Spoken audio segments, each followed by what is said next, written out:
រឿងរ៉ាវពិតនៃកោះតុក្កតាឡាម៉ូនីកាចាប់ផ្ដើមឡើងជាមួយនឹងជីវិតដ៏អាថ៌កំបាំងរបស់បុរសម្នាក់ឈ្មោះដនជូលៀនសាន់តាណាបារេរ៉ាដែលបានសម្រេចចិត្តបោះបង់ចោលជីវិតស៊ីវិល័យនៅទីក្រុងមិចស៊ិកដើម្បីមកស្នាក់នៅដាច់ដោយឡែកលើកោះតូចមួយកណ្ដាលបឹងសូឈីមីលកូក្នុងទសវត្សរ៍ឆ្នាំ1950តាមការរៀបរាប់តគ្នាលោកជូលៀនបានប្រទះឃើញរឿងរ៉ាវដ៏រន្ធត់មួយភ្លាមបន្ទាប់ពីលោកបានមករស់នៅទីនោះគឺលោកបានជួបសាកសពក្មេងស្រីម្នាក់ដែលបានលង់ទឹកស្លាប់យ៉ាងអាណោចអាធមនៅមាត់បឹងនៃកោះរបស់លោកមិនយូរប៉ុន្មានក្រោយមក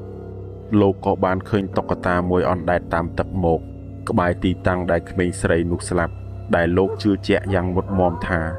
វាគឺជាតុក្កតារបស់នាងហើយវិញ្ញាណរបស់ក្មេងស្រីនោះបានចូលមកស្នាក់នៅក្នុងតុក្កតានោះដើម្បីទាមទារការចាប់អារម្មណ៍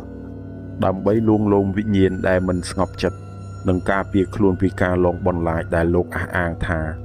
បានជួបប្រទះជារៀងរាល់យប់លោកជូលៀនចាប់ផ្ដើមរើសតុក្កតាដែលអណ្ដែតតាមទឹកឬរើសតាមគំនរសំរាមយកមកព្យួរនៅលើដើមឈើធំជុំវិញកោះពេលវេលាកន្លងផុតទៅអស់រយៈពេលជាង50ឆ្នាំតុក្កតារាប់ពាន់ត្រូវបានលោកប្រមូលមកចងព្យួរពេញផ្ទៃកោះទាំងមូលដោយសារតុក្កតាទាំងនោះ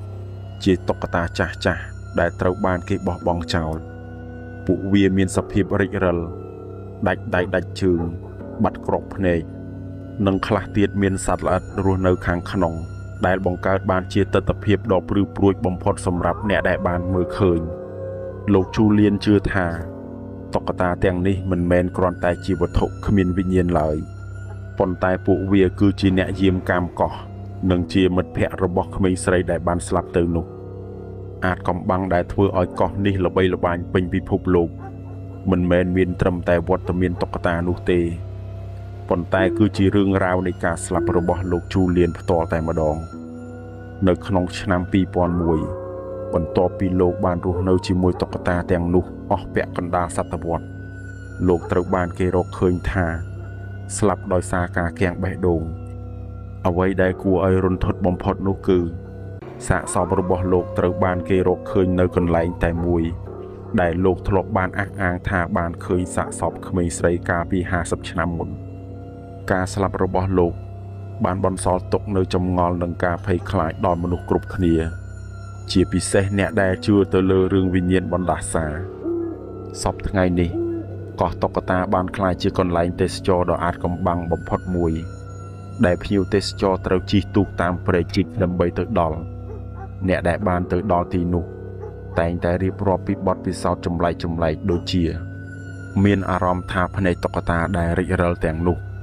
កំពុងសម្លឹងតាមពួកគេគ្រប់ជំហានឬសំឡេងខ្សឹបខ្សៀវដូចជាក្មេងលេងសើចនិងសំបីតែឃើញតុក្កតាខ្លះគ្រវីក្បាលឬកំរើកដៃជើងដោយខ្លួនឯងនៅពេលដែលគ្មានខ្យល់បក់ធម្មពលអវិជ្ជមានដែលដក់ជាប់នៅលើកោះនេះ